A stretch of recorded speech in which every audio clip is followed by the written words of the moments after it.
Class 12 biology. देखिए इसमें हमने आपको बताए थे जो चैप्टर दूसरा हम पढ़ा रहे थे पुष्पी पौधों में लैंगिक जनन। उस पुष्पी पौधों में लैंगिक जनन में हमने पुष्प की संरचना के बारे में आपको बताया था। पुष्प की संरचना क्या होती है, पुष्प जो है कितने प्रकार के होते हैं, यह उसमें हमने बताया था पुष्प की संरचना के आधार पर जो है 4 प्रकार का होता है।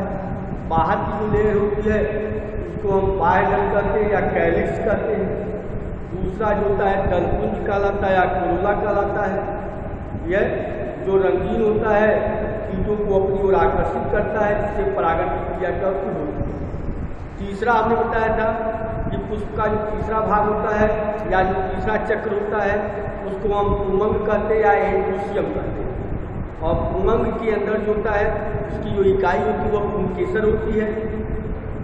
प्रत्येक पुंकेसर के अंदर जो होते हैं परागकोश होते हैं और फिलामेंट, और जो परागकोशों को आपस में जोड़ने का काम होता है कनेक्टिव करता है। जैसे ये देख लेंगे जो परागकोश होते हैं वह जो होते हैं उसके अंदर पाए जाते हैं। ये देख लेंगे जैसे होता है जब हमने बताया था पुष्प का रचना बनाई थी, उस पुष्प की रचना में आपको बताया था कि ऐसे होता है कि स्ट्रक्चर बना होता है जिसमें ये होता है फिलामेंट कहलाता है या फिलामेंट कहलाता है, जिसको हम कहते हैं। और इन दोनों को जोड़ते हैं परागकोश कहते हैं, ये परागकोश कहलाता है। यह और इसके बीच का जो भाग होता है ये होता है संयोजी कहलाता है, ये संयोजी कहलाता है। अब परागकोश के अंदर मतलब होते हैं परागकोश के अंदर क्या होते हैं परागकण पाए जाते हैं। ठीक है। और इसके बाद प्रत्येक जो परागकोश होता है अगर यहाँ से सेक्शन अगर इसको काटा जाए तो प्रत्येक परागकोश जो होते हैं वह 4 पालियों से बने होते हैं, 4 लोब से बने होते हैं या 4 कोष्ठकों का बना होता है। यह और इन्हीं 4 कोष्ठकों के अंदर जो है पराग मार्ग कोशिका पाई जाती है। उस पराग मार्ग कोशिका के अंदर परागकण क्या होते हैं पाए जाते हैं। यह तो परागकोश में परागकणों के परिवर्धन या परागकणों के बनने की जो क्रिया होती है वह बीजाणु जनन कहलाती है। तो जो पुंगंग होता है वह पौधे का पुष्प का मेल रिप्रोडक्टिव नर जननांग कहलाता है या नर भाग कहलाता है। यह तो हमने बताया ना पुंगंग जो होता है उसके अंदर जो होते क्या होते हैं पुंकेसर, उसकी इकाई पुंकेसर होती है। और पुंकेसर जो होता है वो नर जननांग होता है। और पुंकेसर के अंदर जो होते हैं उसके 2 भाग होते हैं, एक परागकोश होता है दूसरा फिलामेंट कुंडल होता है। और परागकोश जो होता है जो परागकोश होता है उसमें 4 जो होते हैं सूक्ष्म बीजाणु जो होती हैं वह धानियाँ पाई जाती हैं।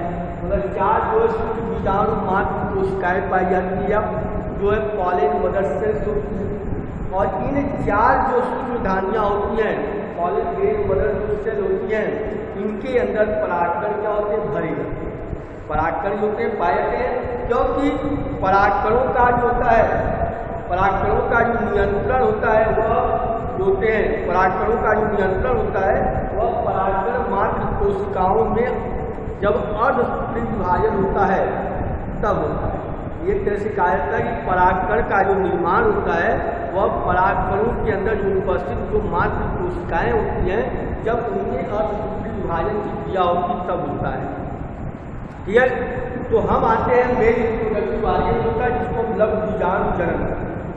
लघु बीजाणु जनन का मतलब होता है कि लघु बीजाणु जनन किसे कहते हैं या माइक्रोस्पोरोजेनेसिस किसे कहते हैं।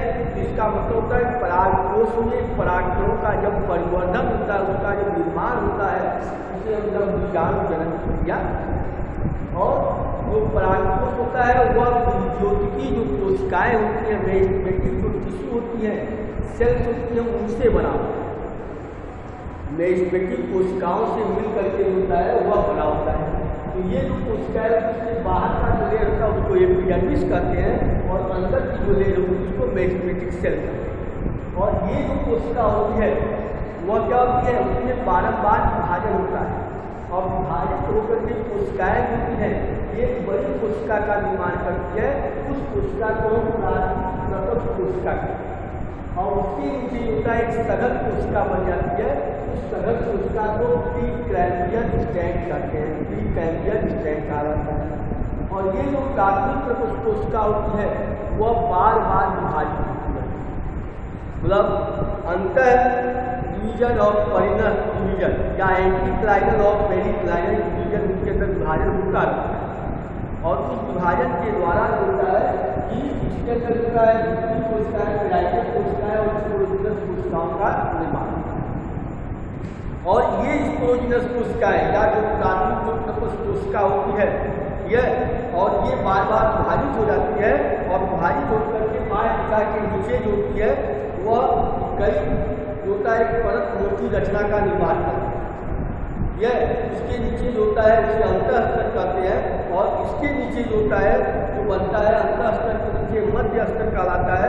और मध्य स्तर जो होता है वह प्राय क्या होती है, नष्ट हो जाती है, और नष्ट होकर के और उसके बाद उसकी वृद्धि हो जाती है, और जब वृद्धि हो जाती है तो वह लघु बीजाणु का निर्माण करती है। यहाँ पर लघु बीजाणु के पोषण में क्या करती है, वह सहायता करती है।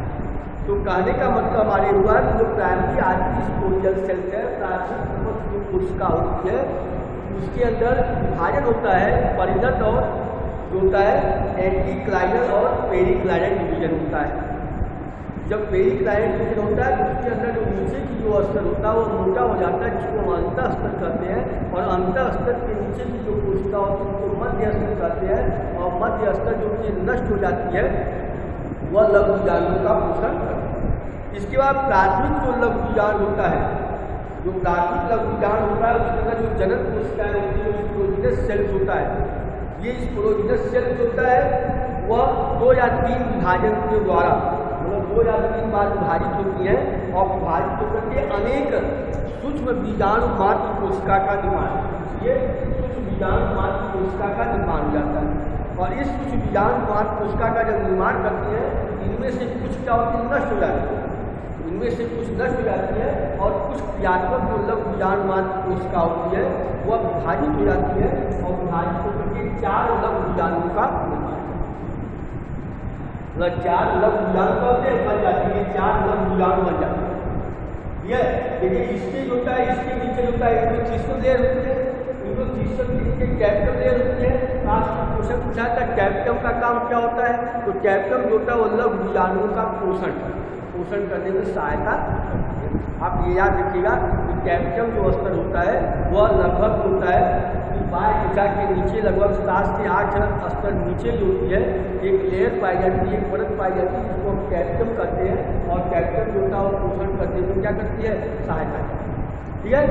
इसके बाद होता है ये लघु बीजाणु जो मात्र कोशिका होती है उसके अंदर लघु बीजाणुओं का निर्माण होता है, और लघु बीजाणु होता है वो नर युग्मकोफाइट कहलाता है या मेल गेमेटोफाइट कहलाता है। ठीक है। अब लघु बीजाणु क्या होता है, या परागकण से कहते हैं, और होता है परागकण होता है गोलाकार रचना होता है।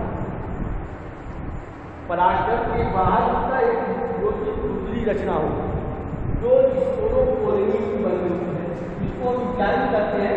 और विज्ञान इसका वो स्पोरोपोलिनी की बनी होती है, और इसको विज्ञान या बाह्य जो टुकड़ा नीचे का जो का लेयर का उसको मीटाइन है। अब ये क्या है, अब ये होता है लघु बीजाणु का विकास, इसको क्या कहते हैं, लघु बीजाणु या परागकण। तो परागकण होता है एक गोलाकार या अंडाकार रचना होती है, इसके बाहर का जो स्तर होता है वो टुकड़ा होता है जिसको बाह्य करते हैं, और यह स्पोरोपोलिनी की बनी होती है। और अंदर की होती है वो अंतःकोश कहलाता है जो पेट्रोसेल्यूलोज का बना होता है, और इसके अंदर रीढ़ पाए जाते हैं और इसके अंदर केंद्रक पाए जाते हैं। और ये केंद्रक जब विभाजित हो जाता है इसके अंदर 2 कोशिकाओं का निर्माण होता है, एक वर्धी कोशिका, दूसरी जनन कोशिका। जो जनन कोशिका होती है वह विभाजित होकर के 2 नरीयुग्मक का निर्माण करती है। अब ये जो होता है परागनलिका का निर्माण होता है, तो परागनलिका जो होती है वह वर्तिकाग्र के ऊपर अंकुरित होती है। वर्तिकाग्र जो होता है उसके ऊपर परागनलिका जो वो अंकुरित हो जाती है, और अंकुरित होकर के परागनलिका का निर्माण करती है, और उस परागनलिका के अंदर 2 नरीयुग्मक पाए जाते हैं। इस तरह जो होता है प्रत्येक परागनलिका के अंदर क्या होते हैं, 2 नरीयुग्मक, और ये 2 जब नरीयुग्मक बन जाते हैं और आगे की जो क्रिया होती है वह कहाँ होती है कि मादा युग्मकोद्भिद के ऊपर पाई जाती है।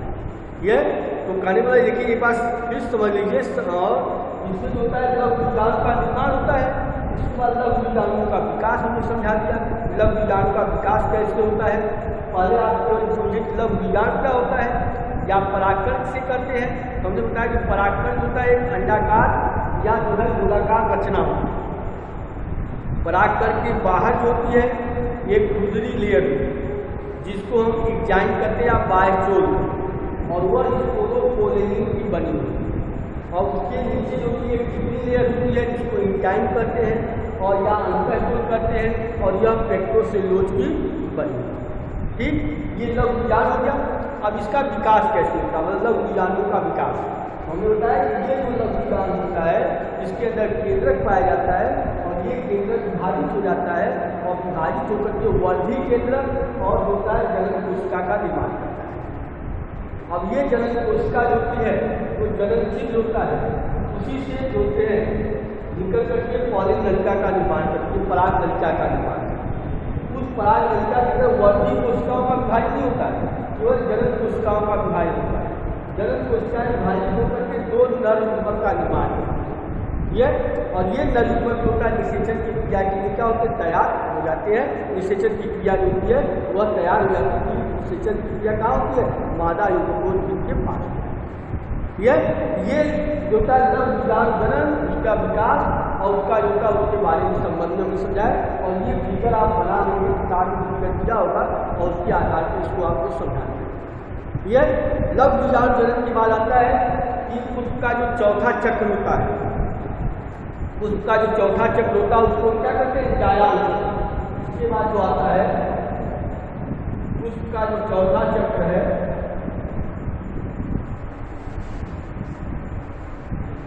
उसका जो चौथा चक्र होता है वह जायान का, यह जायान या गाइडेंस चक्र।